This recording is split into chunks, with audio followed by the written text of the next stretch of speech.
E-Classroom, sponsored by রাষ্ট্রীয় মাধ্যমিক শিক্ষা অভিযান, ত্রিপুরা রাজ্য mission.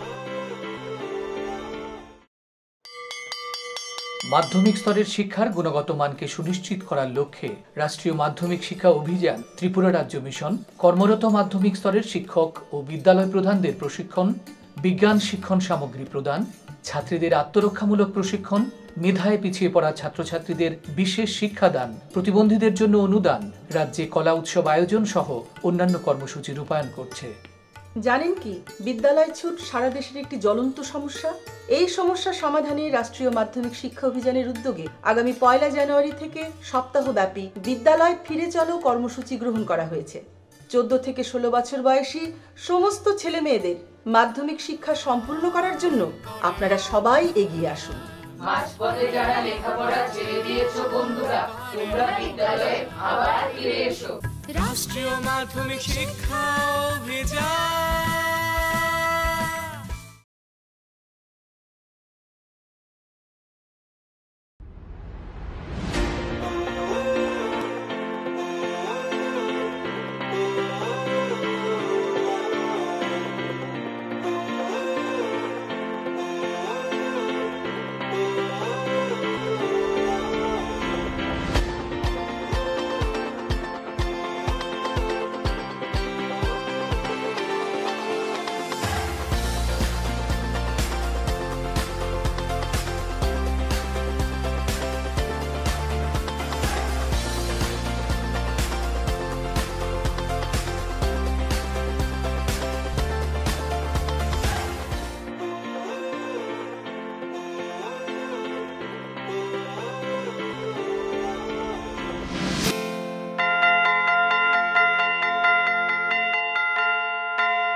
Hello students, how are you today? Fine, thank you. Okay, sit down. আচ্ছা বলো তো, আমরা যখন রাত্রিবেলায় ঘুমিয়ে থাকি তখন চোখ বন্ধ অবস্থাতেও কখনো কখনো আমরা কিছু দেখতে পাই, কখনো তো অবাস্তবও হয়। বলো তো সেটা কি? হ্যাঁ বলো সঞ্চিতা। স্বপ্ন। রাইট, ঠিক তাই, স্বপ্ন। আর স্বপ্নকে ইংলিশে কি বলে? Dream. Dream, very good, sit down. আর এই ড্রিম বা স্বপ্ন নিয়ে তোমাদের সিলেবাসে একটি পোয়েম আছে, কেউ কি তার নাম বলতে পারবে? হ্যাঁ প্রিয়াঙ্কা বলো। Song of a dream. Right, song of a dream. Today we are going to study this beautiful poem song of a dream.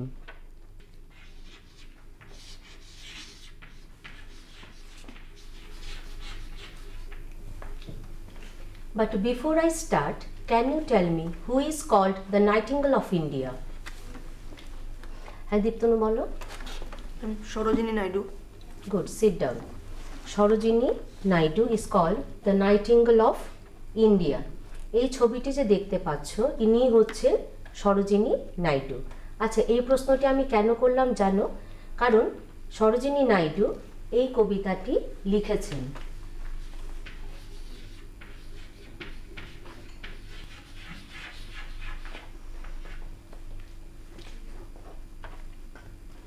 কবিতাটি শুরু করার আগে চলো কবি সম্পর্কে কিছু জেনে নেওয়া যাক। আমি কিছু বলার আগে দেখতে চাই সরোজিনী নাইডু কবি এছাড়া তার অন্য কোনো বিশেষ পরিচিতি তোমরা জানো কি না? হ্যাঁ অর্পিতা বলো। স্বাধীন ভারতের প্রথম মহিলা রাজ্যপাল ছিলেন Sarojini Naidu. Very good, sit down. হ্যাঁ ও ঠিক বলেছে। দেখছে তোমরা বেশ অনেক তথ্যই জানো, তারপরেও সরোজিনী নাইডু সম্পর্কে আরও কিছু তথ্য আমি তোমাদের দিয়ে দিচ্ছি, মনোযোগ দিয়ে শোনো। সরোজিনী নাইডু 13 ফেব্রুয়ারি 1879 হায়দ্রাবাদে জন্মগ্রহণ করেন। ওনার পিতা হলেন অঘোরনাথ চট্টোপাধ্যায় এবং মাতা বরদা সুন্দরী দেবী। ওনার মাতা বরদা সুন্দরী দেবীও একজন কবি ছিলেন। 12 বছর বয়স থেকে সরোজিনী নাইডু কবিতা লিখতে শুরু করেন। 16 বছর বয়সে উনি বিলেতে যান, মানে ইংল্যান্ডে যান পড়াশোনার জন্য। সেখানে ওনার পরিচয় হয় ডক্টর মুথিয়ালা গোবিন্দরাজুলু নাইডুর সঙ্গে। 19 বছর বয়সে ডক্টর নাইডুর সঙ্গে ওনার বিবাহ হন। ভারতে ফিরে এসে তিনি ইন্ডিয়ান ন্যাশনাল মুভমেন্ট অর্থাৎ ভারতীয় জাতীয়তাবাদী আন্দোলনে যোগদান করেন। একটু আগে অর্পিতা যে বলল, তিনি প্রথম, ভারত স্বাধীন হওয়ার পর তিনি প্রথম ভারতীয় মহিলা যিনি ভারতের কোনো রাজ্যে গভর্নর বা রাজ্যপাল নিযুক্ত হন। তিনি রাজ্যপাল হয়েছিলেন উত্তরপ্রদেশে 1947 থেকে 1949 পর্যন্ত। ওনার লেখা কবিতার বই প্রকাশিত হয়েছে, যেমন the golden threshold, the bird of time and the broken wing.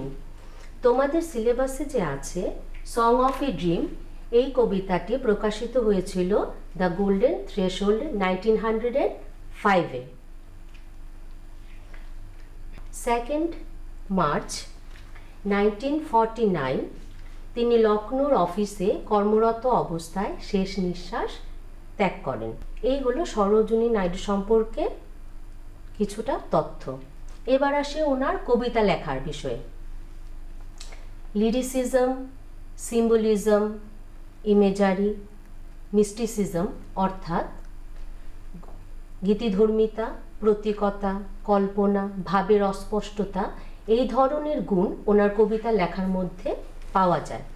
তোমাদের সিলেবাসে এই কবিতাটি একটি সুন্দর গীতিধর্মী কবিতা, যেখানে উনি একটি স্বপ্নের কথা বলেছেন। যখন তিনি এই কবিতাটি রচনা করেন তখন ভারত ব্রিটিশ শাসনাধীন, তাই তিনি এমন একটি পৃথিবীর স্বপ্ন দেখেছেন যা হিংসা, ঘৃণা, নিপীড়ন থেকে হবে সম্পূর্ণভাবে মুক্ত। সেই পৃথিবীতে থাকবে শুধুই সত্য, ভালোবাসা ও শান্তি। তিনি তার কবিতায় নিজের ইচ্ছা প্রকাশ করতে একটি কল্পনার জগৎ তৈরি করেছেন। আমি যখন তোমাদের এই কবিতাটি পড়াবো তখন তুমি দেখতে পাবে যে তিনি খুব সুন্দরভাবে সিমিলি, ম্যাটাফর, এলিটারেশন এই ধরনের ফিগারস অফ স্পিচের ব্যবহার করেছেন। Now let's start the poem. I will read the first stanza. Once in the dream of a night I stood, lone in the light of a magical wood, soul deep in visions that poppy-like sprang, and spirits of truth were the birds that sang, and spirits of love were the stars that glowed, and spirits of peace were the streams that flowed, in that magical wood in the land of sleep. কবি এখানে বলেছেন তিনি তার রচিত স্বপ্নের জগতে রাত্রিবেলায় এক মনোমুগ্ধকর অরণ্যে একা দাঁড়িয়ে আছেন। পপি অর্থাৎ আফিম ফুল ফেটে যেভাবে তার মায়াবী আবেশ সমগ্র পরিবেশে ছড়িয়ে পড়ে, সেভাবে কবি আত্মার গভীরে সেরকমই এক মায়াবী আবেশে কল্পনার মধ্যে রয়েছেন। সেই শান্ত মায়াবী আবেশে তিনি শুনতে পেলেন সত্যের মন্ত্রশক্তি, স্পিরিটস অফ ট্রুথ। যখন তিনি শোনেন তার চারিপাশে পাখিদের গান, সেখানে স্পিরিটস অফ লাভ অর্থাৎ ভালোবাসার মন্ত্রশক্তি নিয়ে আকাশ জুড়ে জ্বলজ্বল করছে তারারা। সেই ঘুমের দেশে মোহিনী অরণ্যে শান্তির মন্ত্রশক্তি নিয়ে অর্থাৎ স্পিরিটস অফ পিস নিয়ে বয়ে চলেছে প্রবাহিনী নদী। অর্থাৎ কবি তার কল্পনায় প্রত্যক্ষ করেছেন এমন এক কল্পনার বা স্বপ্নের জগৎ যেখানে তিনি খুঁজে পান সত্য, ভালোবাসা ও শান্তি। এই হলো এই স্ট্যাঞ্জাটির অর্থ। এবার দেখো তিনি এখানে খুব সুন্দরভাবে সিমিলির ব্যবহার করেছেন। এখন তোমাদের মনে প্রশ্ন আসতে পারে, হোয়াট ইজ সিমিলি, তাই তো? Simile is a comparison of two unlike things using as or like. See, the poetess uses simile in soul deep in visions that poppy like sprang. বুঝেছ?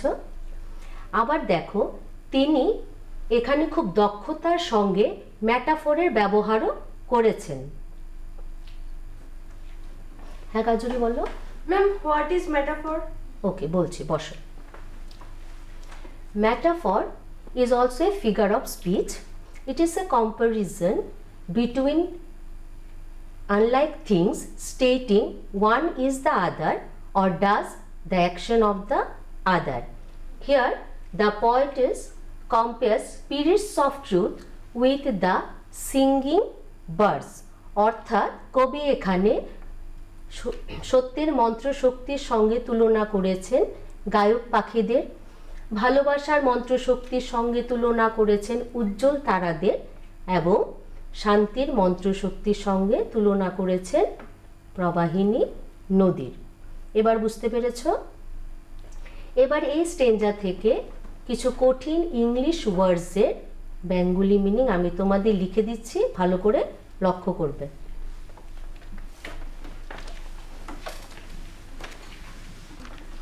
আমরা এই স্টেঞ্জাতে দেখতে পেলাম কবি কিভাবে দাঁড়িয়েছিল, লোন মানে অ্যালোন।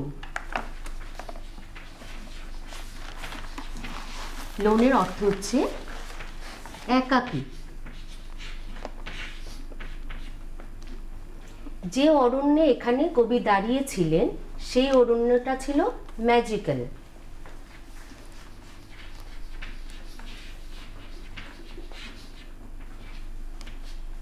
ম্যাজিক্যাল শব্দের অর্থ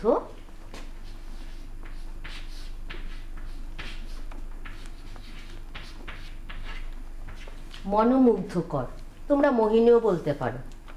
এবার সিমিলিতে আমরা পেলাম পপি।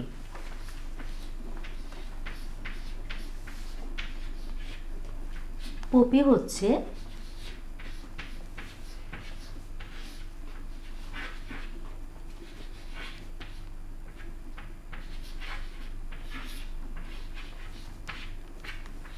আফিম ফুল বা আফিম গাছের ফুল। পপিটা কি করছে, স্প্র্যাং।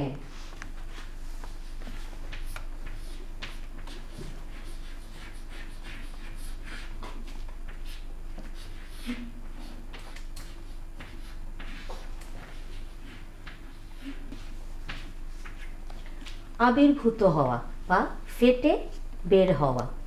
তোমরা লক্ষ্য করেছ?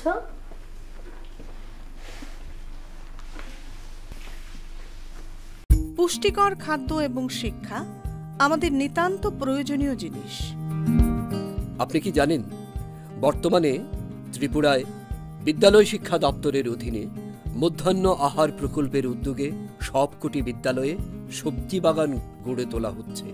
ছাত্রছাত্রীদের পুষ্টিকর খাদ্য প্রদান করার লক্ষ্যে সেই বাগানে উৎপাদিত সার এবং কীটনাশকবিহীন সবজি প্রথম থেকে অষ্টম শ্রেণীর শিক্ষার্থীদের মিড ডে মিলে ব্যবহার করা হয়। চলুন শিক্ষার্থীদের স্বাস্থ্যকর এবং নির্ভেজাল খাদ্য প্রদান ও সুস্থ সমাজ গড়ার লক্ষ্যে আমরা সবাই এগিয়ে আসি এবং প্রত্যেকটি বিদ্যালয়ে সবজি বাগান গড়ে তুলতে বিদ্যালয় কর্তৃপক্ষকে সাহায্য করি।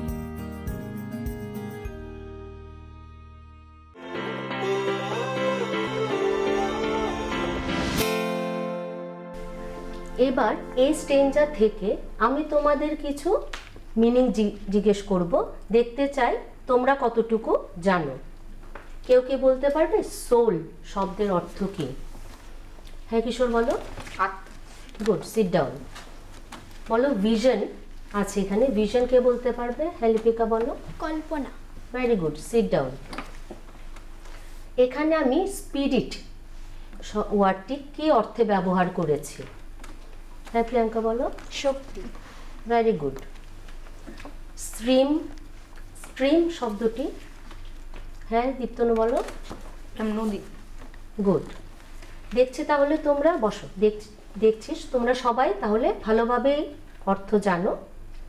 এবার এতক্ষণ আমি যা পড়ালাম তার থেকে খুব ছোট আর সিম্পল কোয়েশ্চেন্স আমি তোমাদের জিজ্ঞেস করছি, দেখতে চাই কতটুকু তোমরা বুঝতে পেরেছো। Now tell me, where has this poem Song of a Dream been taken from? Hey Gaurav bolo. The poem Song of a Dream has been taken from The Golden Threshold. Very good. Can you tell me when was it published? 1905. Very good. Sit down. Now what were the three spirits that she mentioned in this poem? Hey Joita. The three spirits are love, speech and truth. Good, sit down. Where did the poetess stand in her dream? হ্যাঁ কাজরি বলো। The poetess stand in her dream in a magical wood. হয়েছে, তবে এটা stand না stood হবে। Good, sit down. তো তোমরা first স্ট্যান্ডাটা ভালোভাবে বুঝতে পেরেছো। এখন তাহলে চলো সেকেন্ড স্ট্যান্ডাতে যাই। I will read out the second stanza or the last stanza. Listen carefully. Lone in the light of that magical grove, I felt the stars of the spirits of love gather and gleam round my delicate youth, and I heard the song of the spirits of truth. To quench my longing, I bent me low by the streams of the spirits of peace that flow in the magical wood in the land of sleep. এই স্টেঞ্জাতে কবি বলতে চেয়েছেন তিনি সেই একা মোহিনী কুঞ্জবনে দাঁড়িয়ে উপলব্ধি করলেন ভালোবাসার অস্তিত্ব রূপে তারারা তার কোমল তারুণ্যকে ঘিরে সমবেত হয়ে আছে। সেখানে তিনি অনুভব করলেন তিনি যেন ভালোবাসার বন্ধনে আবদ্ধ। সেখানে তিনি শুনতে পেলেন সত্যের গান। সেই অরণ্যে জলধারার প্রবাহে নিজের তৃষ্ণা মেটাতে যখন তিনি নত হলেন তখন সেখানে তিনি খুঁজে পেলেন তার অনেক দিনের আকাঙ্ক্ষিত মানসিক শান্তি। এই হচ্ছে এই স্টেঞ্জাটার অর্থ, ঠিক আছে। এবার দেখো এই স্টেঞ্জাতেও তিনি খুব সুন্দরভাবে দক্ষতার সঙ্গে এলিটারেশনের ব্যবহার করেছেন। হ্যাঁ দীপ্তনু বলো। What is alliteration? বলছি, বসো। Alliteration is repeated consonant sounds at the beginning of words placed near each other on the same line or adjacent lines. See here, the poetess uses alliteration in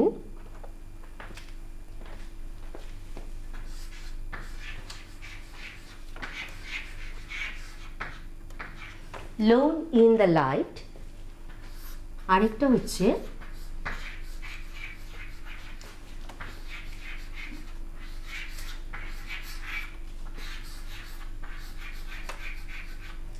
gather and gleam. See here the use of consonant sounds, repetition of consonant sounds. Lone, light, gather, gleam. বুঝতে পেরেছো?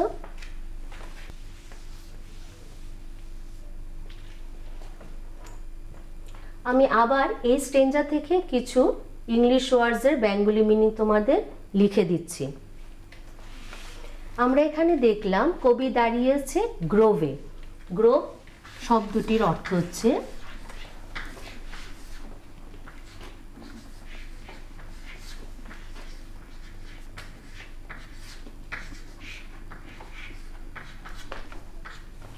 Kunjaban. Glim পেয়েছি, Glim হলো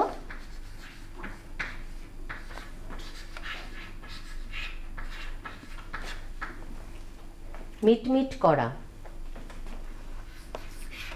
কবি কেন নত হয়েছিলেন? Quench.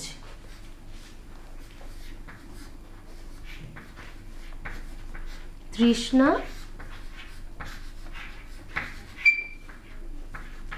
নিবারণ করতে, বা তৃষ্ণা নিবারণ করা, তোমরা তৃষ্ণা মেটানো বলতে পারো। কিসের জন্য? লঙ্গিং।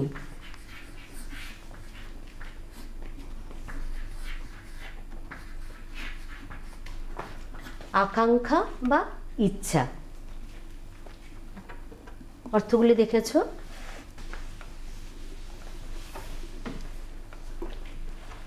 এবার এই স্টেঞ্জাটাও ইংলিশ ওয়ার্ডস কতটুকু জানো তোমরা অর্থ দেখতে চাই। বলো তো, গ্যাদার শব্দটির অর্থ কে বলতে পারবে?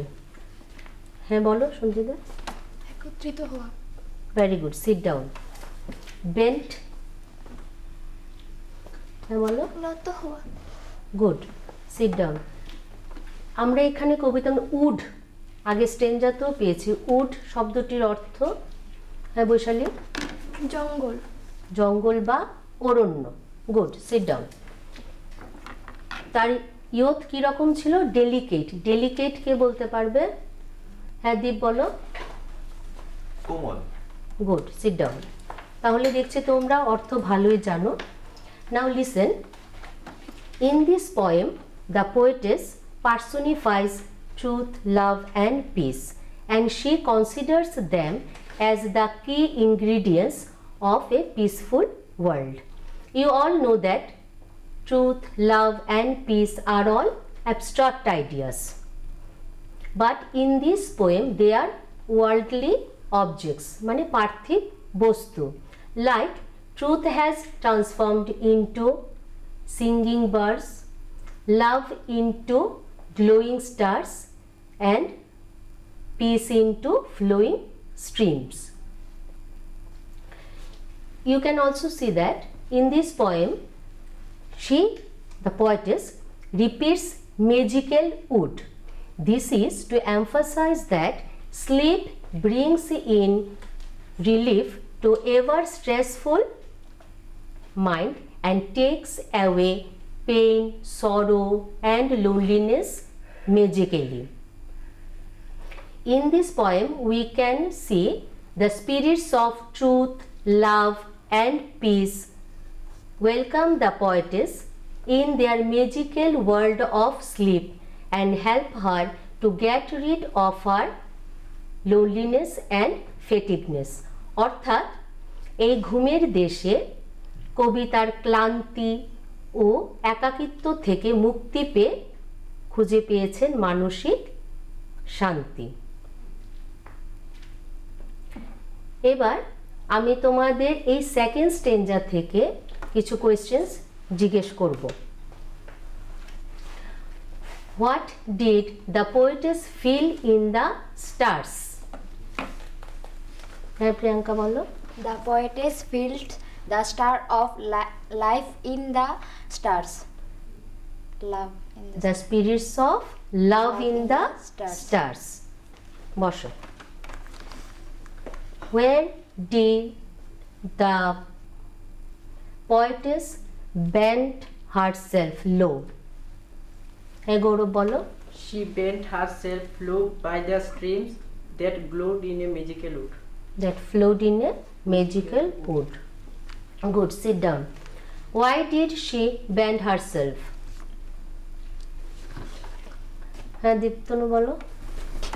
She bent herself to quench her longing. Good, sit down. তো তোমরা কবিতাটা মোটামুটি বুঝতে পেরেছো। You all know that Sarojini Naidu is not only a poet but also an active participant in the Indian freedom movement. So the place imagined here in this poem can be described as Naidu's vision of India.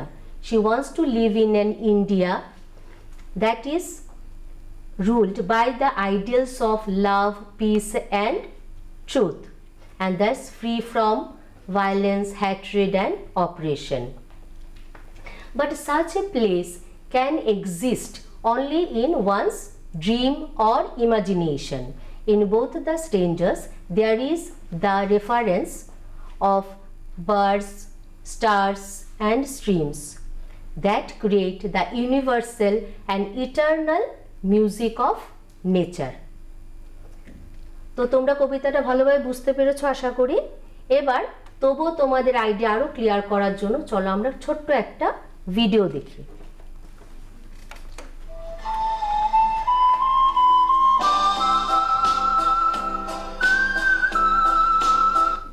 Once, in the dream of a night, I stood alone in the light of a magical wood, so deep in visions that poppy lights sprang, and spirits of truth were the birds that sang, and spirits of love were the stars that glowed, and spirits of peace were the streams that flowed. In that magical wood, in the land of sleep, alone in the light of that magical glow, I felt the stars of the spirits of love gather and gleam round my delicate youth. And I heard the song of the spirits of truth. To quench my longing, I bent low by the streams of the spirits of peace that flow in the magical woods in the land of truth. So you enjoyed it? Now I will give you some questions to prepare at home. এই প্রশ্নগুলি ভালো করে দেখো, এগুলো তোমরা বাড়িতে prepare করবে। How did the poetess stand in her dreamland? What did the poetess visualize in her dream? Why do the birds stand for the spirits of truth? Why does the poetess compare the spirits of love to the stars? What did the poetess feel in the magical grove? এই কোশ্চেন্সগুলো তোমরা বাড়িতে prepare করবে। তবে আজকে আমি যে পোয়েমটি তোমাদের পড়ালাম অবশ্যই বাড়ি গিয়ে তোমরা 2-3 বার ভালো করে পড়বে। Today up to this, thank you.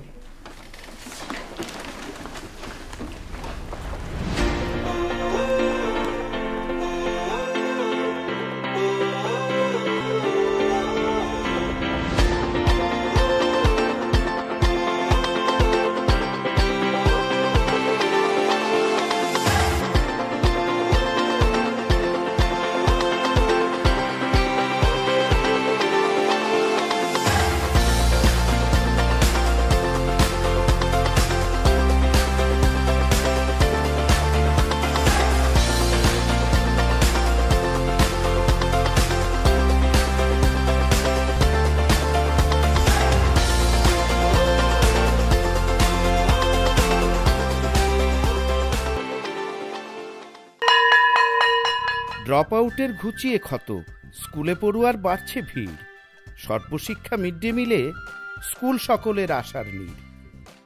রাজ্যের 6 থেকে 14 বছরের সব শিশুদের বিদ্যালয়ের আঙিনায় এনে তাদের বুনিয়াদী শিক্ষা সুনিশ্চিত করতে সর্বশিক্ষা অভিযান বদ্ধপরিকর। তাদের শিক্ষার সুবিধার জন্য রয়েছে বিনামূল্যে পাঠ্য বই, বিদ্যালয়ের পোশাক, উন্নতমানের পড়াশোনা, স্বাস্থ্যসম্মত শৌচাগার, বিশুদ্ধ পানীয় জল, পুষ্টিকর মধ্যাহ্ন আহার, খেলাধুলার ব্যবস্থা এবং আরও অনেক কিছু। হ্যাঁ, তাই দেরি না করে আজই আপনার এলাকার সব শিশুদের নিকটবর্তী সরকারি বিদ্যালয়ে ভর্তি হতে উৎসাহিত করুন। E-Classroom was sponsored by রাষ্ট্রীয় মাধ্যমিক শিক্ষা অভিযান, ত্রিপুরা রাজ্য মিশন। ঠিক আছে, তাহলে বলো tan থিটার সঙ্গে কোন কোন অনুপাতটি আসবে? cot theta. cot theta. অর্থাৎ tan থিটা ইকুয়াল টু কি লিখবো আমরা? 1 বাই cot থিটা। হ্যাঁ, ভেরি গুড। অর্থাৎ tan থিটা ইকুয়াল টু আমরা লিখবো 1 বাই cot থিটা। তাহলে আমরা এখান থেকে অনুন্নত সম্পর্কগুলি বুঝে নিলাম।